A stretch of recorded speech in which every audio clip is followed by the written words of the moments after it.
The New Year's night creeps into the city, covering the streets with a light snow blanket. The cafe glows softly with garland lights, but inside it's empty and quiet. Jack is closing the last shift of the year, everything is usual. Almost everything. He approaches the window, watching the snowflakes swirling in the lamplight. Normally it calms him, but tonight his chest feels uneasy. Emmy left for home earlier, her laughter still lingers in the air though more than an hour has passed. He hurries home, knowing that Emmy is already waiting with champagne. But his phone dies and he curses himself for forgetting the charger. In the corner table, he finds a stranger's phone. I'll put it on the counter later, he thinks, but notices that the device still has battery. On impulse, he decides to use it to call home. Jack unlocks the screen and accidentally sees the message list. His breath catches. On the screen, her number. The messages don't make sense at first, but then the words start to form a pattern.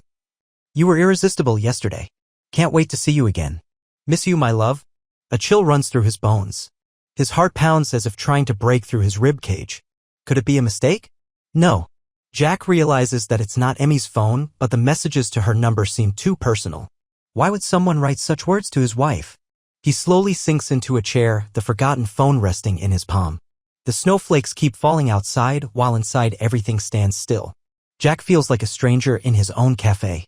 Jack sits on the edge of the chair, clutching the found phone. Thoughts jumble, his heart hums like a broken engine. He reads the messages over and over, searching for a mistake. But Emmy's name appears in every one, and the lines sting like boiling water. Can't wait for tonight. Your touch was the best thing this year. The phone vibrates again, the screen lights up. Another message from his wife's number. Already miss you. When can we see each other again? Jack closes his eyes, trying to shake off this nightmare. Maybe he's lost his mind? After all, Emmy must be home, surely preparing a festive dinner. And here he is, in the empty cafe, clinging to a foolish hope that it's all just a mistake. Abruptly, he stands up and throws the phone on the table as if burned. He needs to go home. To sort it out. But inside, a quiet panic is brewing. What if it's true? He takes out his phone dead. A hollow emptiness wraps around him like the cold air outside. The question circles in his mind, what if Emmy is not alone? What if she is already left for someone else? Jack tries to calm down, grasping at fragile excuses. Maybe it's a coincidence? Maybe another Emmy? But the bitterness is already creeping under his skin, poisoning all logical explanations. The cafe stills with him, the garlands flicker in time with his heartbeat, and outside, the snowstorm rages. Jack slowly sinks back into the chair, his head bowed in helplessness. He doesn't want to go home where perhaps everything is already shattered. Outside, the laughter of passers-by rings brightly. Jack remains sitting in silence, between fear and pain, between the desire to know the truth and the fear of hearing it. Jack returns home later than usual. He hesitated too long to leave the cafe. It's freezing outside, but it feels even colder inside. As he climbs the stairs, he forces a smile to mask his confusion. The door is slightly open, as always. Emmy left it that way. Soft music plays from the kitchen and the air smells of vanilla candles. She peeks out from the corridor, smiling. Finally. I was starting to worry. Jack forces himself to smile back. His eyes involuntarily fall on her phone on the nightstand. The screen is blank, silent. He desperately tries to spot signs of deception on her face, but it looks just as usual, warm and familiar. Everything okay? Emmy asks, pouring champagne. Yeah. Just tired, he replies, averting his eyes, feeling his heart break apart. She comes closer, wrapping her arms around his shoulders, kissing his cheek. Jack catches the familiar scent of her perfume and almost lets himself believe it's all just a trick of his mind. But the messages flash in his memory again, as if burned into his retina. Did you see a phone? He can't help but ask. What phone? Her eyebrows raise in surprise. Someone left one at the cafe. Thought maybe you knew. Emmy frowns, but then a call from the kitchen distracts her. The kettle has boiled. Jack watches her movements, the way she skillfully sets the table, humming under her breath. But now, beneath her ease, something else seems to lurk. The phone on the nightstand lights up and Jack barely restrains himself from checking it. Instead, he keeps observing Emmy, every word, every gesture. Her lightness seems a bit forced. Or is it just his imagination? Amid the New Year's lights, a quiet anxiety intertwines. He feels as if he's on the other side of a mirror where everything familiar has turned alien. Jack barely touches his food. Emmy chats about New Year's plans, her voice as cheerful as always. But in every word, Jack hears a false note, or is it just his mind playing tricks? What kind of cake do you want for the celebration? She asks without looking up from slicing the fruit. Any, Jack replies, trying not to let his voice tremble. He catches her gaze, a little wary as if she sensed his detachment. Quickly restoring her smile, Emmy leans towards him. Are you sure you're okay? Yeah. Just a bit worried about the cafe, he mumbles as an excuse. She nods, but her eyes linger on him longer than usual. When she turns away, Jack cautiously reaches for her phone on the nightstand. But before he can touch the screen, Emmy suddenly turns around. What are you doing? Just wanted to check the time, he stammers, pulling his hand back. But you always wear your watch, she says softly, a hint of suspicion flashing in her eyes. Jack falls silent, feeling the tension between them grow. Emmy heads back to the kitchen while he stands in the middle of the room as if he doesn't belong there. Why hadn't he noticed this nervousness in her movements before? Suddenly, the phone on the nightstand vibrates, lighting up the screen. Jack glances quickly, a notification from the bank. No messages. But there were messages on that other phone. He grits his teeth, realizing that these thoughts will drive him insane. Emmy returns with hot cocoa and sits across from him, her fingers brushing his hand. Jack flinches involuntarily. She notices and frowns. What's wrong with you today? You seem strange. He wants to tell her everything, to lay out the truth, demand an explanation. But instead, he just shakes his head. Just tired. Emmy tilts her head, trying to understand his mood. Worry flickers in her eyes, and for a moment, Jack wants to believe that everything is fine. That the phone was just someone's silly mistake. But the anxiety doesn't leave him. He knows that if he doesn't find out the truth now, this night will be torture. Sometimes the truth is like a shard of glass, small, but it cuts deep. Jack feels his throat tighten. The words are stuck as if he's afraid to shatter his familiar world with one clumsy question. But staying silent is no longer an option, the suspicion is eating him alive. He slowly rises from the couch and walks towards Emmy, who is just setting plates on the table. Emmy! His voice cracks and she immediately tenses, looking up. What's wrong? Her voice is soft, but tension flashes in her eyes. Are you sure everything is okay? Jack forces himself to speak steadily. Emmy blinks, clearly confused. What do you mean? He takes a breath, like preparing to jump into icy water. At the cafe today. I found a phone. I wanted to call you, mine was dead. And there were messages, to your number. Her hands freeze above the table. Her face pales. Messages, she echoes. From someone named Tom. Jack feels the blood pounding in his temples. Emmy swallows nervously and her voice trembles. That's silly. Tom's just a friend, a client. Someone must have mixed up the numbers. Is that true? Jack looks straight into her eyes. She lowers her gaze, trying to tuck her hands into her apron pockets. Yes. You know how he is, he just talks. You shouldn't worry so much. But the words sound forced. Jack feels his heart sink. Then why your number? Why such messages? Emmy opens her mouth but says nothing. She suddenly turns away and starts tidying up the table as if this conversation doesn't deserve her attention. Emmy. Jack's voice is louder than he intended. Tell me the truth. She whirls around, irritation flaring in her eyes. I'm tired of your jealousy. You're always making things up. But Jack notices how her hands tremble. She's trying to hide behind anger, but the truth is slowly surfacing from behind the mask. He stays silent, realizing he's seeing her like this for the first time, scared, as if cornered. Silence hangs heavy in the air. Jack knows either she's lying or hiding something. Either way, the truth will have to be pried out of her silence. The truth always finds a way out, even if it's hidden behind anger. Emmy stays quiet as if she didn't hear the question. Jack watches her, feeling his insides burn with hurt. She acts like nothing happened, as if his suspicions aren't worth her attention. You're always like this, Jack. Emmy finally breaks the silence, clenching her hands into fists. Always looking for problems where there are none. Looking? Jack's voice is softer than he expected. I found a phone. Messages. Explain to me why your number is there. She turns away, losing her patience. You know Tom. He flirts with everyone. Probably just sent it by mistake. Mistake? Several times? And all to your number. He takes a step closer, trying to keep his composure. Why didn't you tell me he was texting you? Emmy bites her lip, avoiding his gaze. Jack sees her nervously fidgeting with the edge of her sweater. I didn't want to upset you. You always get jealous. His heart aches at these words. She's shifting the blame onto him again, but Jack is no longer sure that it's just his jealousy. That's not an answer, Emmy. I want to know the truth. She abruptly throws the cloth onto the table, her eyes flashing with anger. I don't have to justify every message. You do if it concerns us. Jack can't hold back, his voice ringing through the room. Why did you hide it?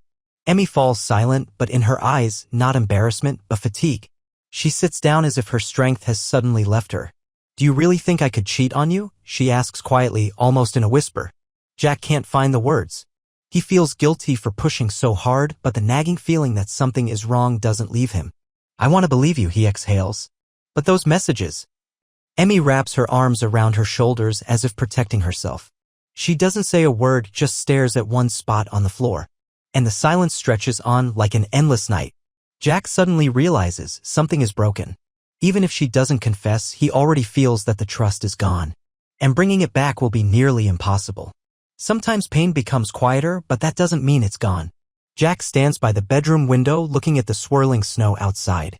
Behind him, he hears the rustle. Emmy is laying out a blanket and pillows on the couch. She didn't even try to justify herself any further. After their brief conversation, a suffocating silence settled between them. "I'll sleep here," she says softly, avoiding his gaze. Jack says nothing. He just doesn't know what to say. It feels like all the words have burned out. A strange sense of emptiness grows inside him. Just this morning, he was sure they would spend New Year's together, as always. But now there's an insurmountable wall between them. She remains silent, as if she knows that any word will only make things worse. He tries to gather his thoughts. Maybe he really overreacted? Maybe he got carried away and it's just his insecurity? But fragments of messages don't fade from his memory.